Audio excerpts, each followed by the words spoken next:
মানে এটা একটা অভূতপূর্ব ব্যাপার, এটা মারাত্মক রূপ নিতে পারে।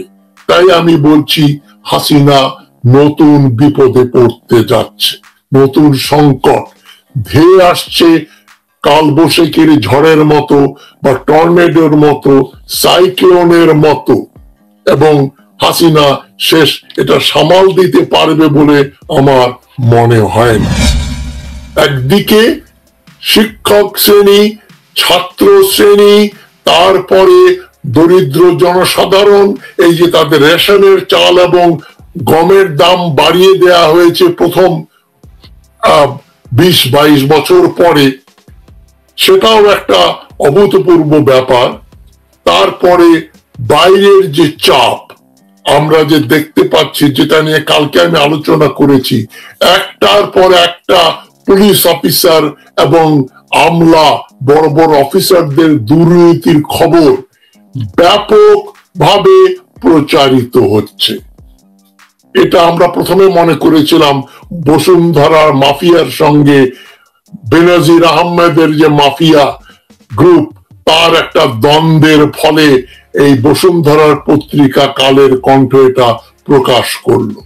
এখন দেখা যাচ্ছে না, পানি মাথার উপর উঠে গেছে। এখন হচ্ছে সুপরিকল্পিত ভাবে, আমার দৃঢ় বিশ্বাস, কিছু সোর্স তাই বলছে যে মার্কিন যুক্তরাষ্ট্র নেপথ্যে একটা বিরাট ভূমিকা পালন করছে। এখন দেখা যাচ্ছে একটা চাপ আসছে, এই চাপ যে কতটা প্রকট রূপ ধারণ করছে। দেখো, যে গৃহপালিত বিরোধী দলীয় নেতা জিএম কাদের পর্যন্ত এই কোটা ব্যবস্থার বিরোধিতা করছেন। বেনজিরের এত পয়সা, মতিউরের এত পয়সা, আসাদুজ্জামান মিয়ার এত পয়সা, এবং 2 মন্ত্রীর নামও এসেছে, আরো বড় বড় সরকারি অফিসারদের লিস্ট আসছে, এবং আমার কাছে যে তথ্য রয়েছে তাতে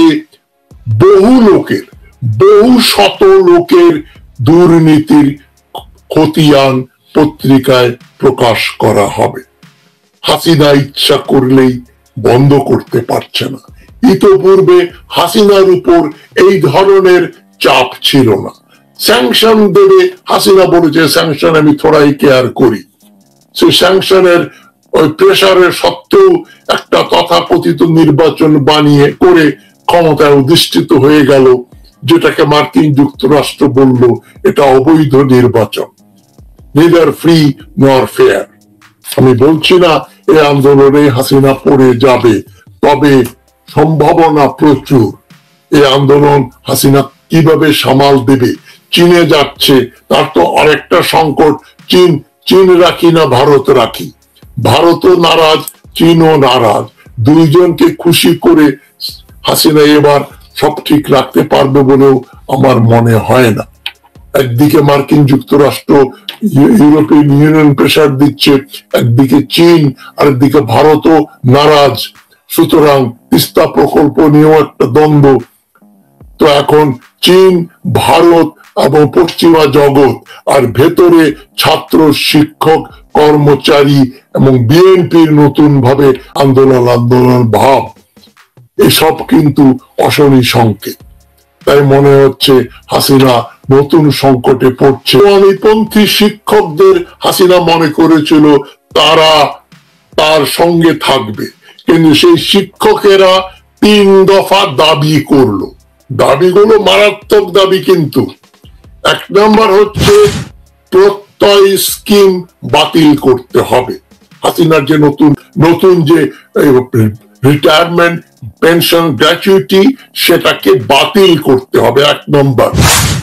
2 নম্বরটা হচ্ছে আলাদা বেতন কাঠামো করতে হবে, যেটা আমি যখন শিক্ষক ছিলাম তখন থেকে আমরা দাবি করে আসছিলাম যে শিক্ষকদের সেক্রেটারি বা অ্যাডিশনাল সেক্রেটারি, জয়েন্ট সেক্রেটারি, এইভাবে প্রফেসর, অ্যাসোসিয়েট প্রফেসরের বেতন নির্ধারিত হতে পারে না। শিক্ষকরা তাদের চাইতে অনেক বেশি শিক্ষিত এবং তাদের কাজের ধরন অন্যরকম। তারা রাত জেগে লেকচার তৈরি করেন, সকালবেলা পড়াতে যান, তাদেরকে রিসার্চ করতে হয়। আইডিয়ালি বাংলাদেশে হচ্ছে না যদিও সর্বক্ষেত্রে, তবুও যারা গবেষণা করেন তারা গবেষণা করছেন, বই লিখছেন, রাত জেগে পড়াশোনা করছেন। তাদের 9টা 5টা অফিস নয়, সুতরাং তারা আলাদা বেতন কাঠামো চাচ্ছে। সুপার গ্রেড চালু করতে হবে প্রফেসর হওয়ার পরে, এবং আরেকটা গ্রেড, মানে এগুলো আমলারাও হিংসা করে।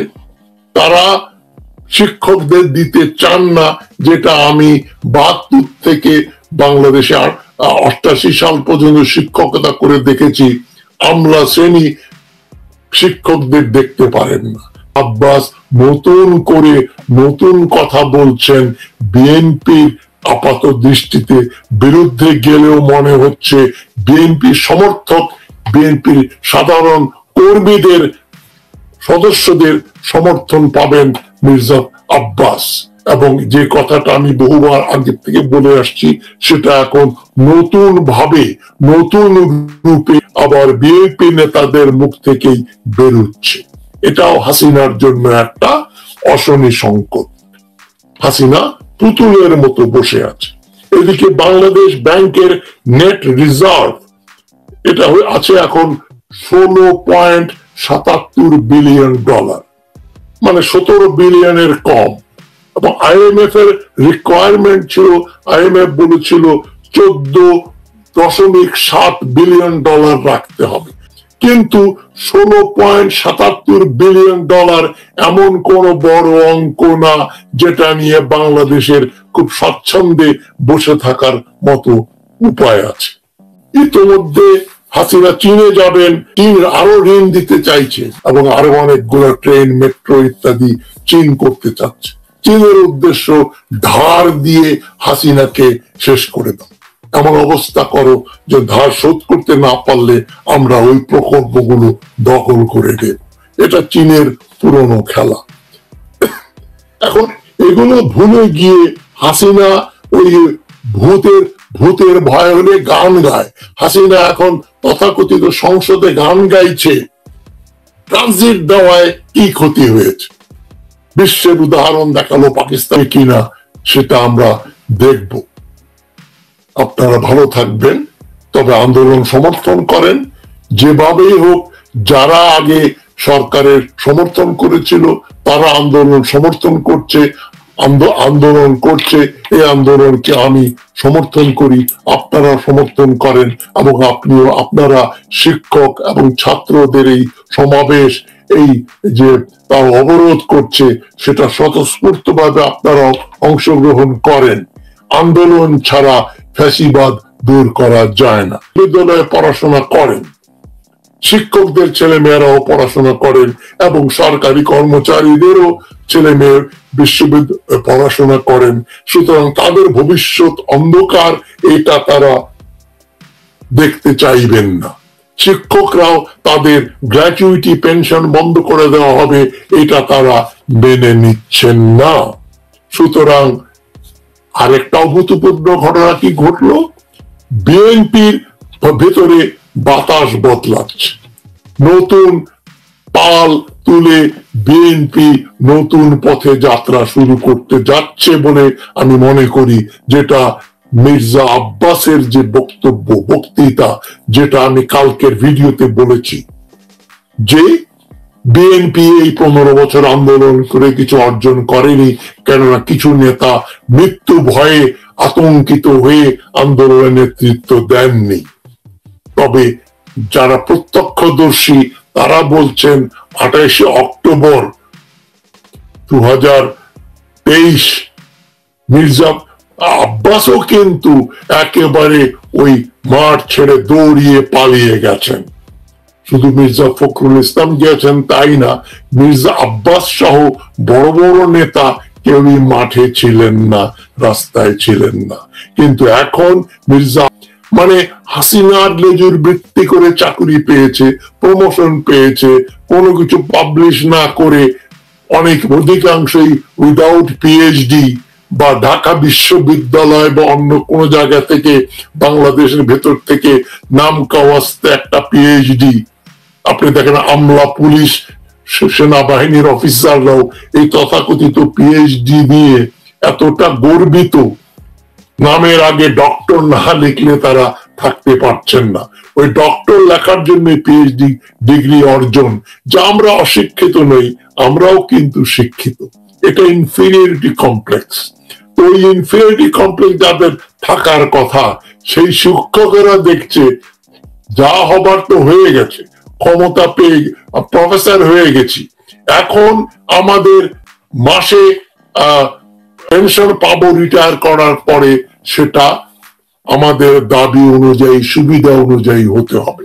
আমাদেরকে একসঙ্গে তারাও অবৈধভাবে যে যে স্কলারশিপ গুলো শিক্ষকদের জন্য আসে, সেগুলো আমলারা, আগেকার সিএসপি অফিসারেরা এবং তার উত্তরসূরিরা নিজেরাই ওই স্কলারশিপ নিয়ে, মনে করেন একজন ফিনান্স ডিপার্টমেন্টের সেক্রেটারি বা একজন ইআরডির সেক্রেটারি, আরেকজন ধরেন শিক্ষা মন্ত্রণালয়ের সচিব সেক্রেটারি, তারা বিভিন্ন বিষয়ে ইকোনমিক্স, সাহিত্য, ইতিহাস নিয়ে পিএইচডি করে চলে আসছে। পিএইচডি তো অ্যাডমিনিস্ট্রেশনের জন্য দরকারি না, সুতরাং শিক্ষকতার জন্য বিএনপি এটা এখন বুঝতে শিখেছে, প্রকাশ্যে বলছে।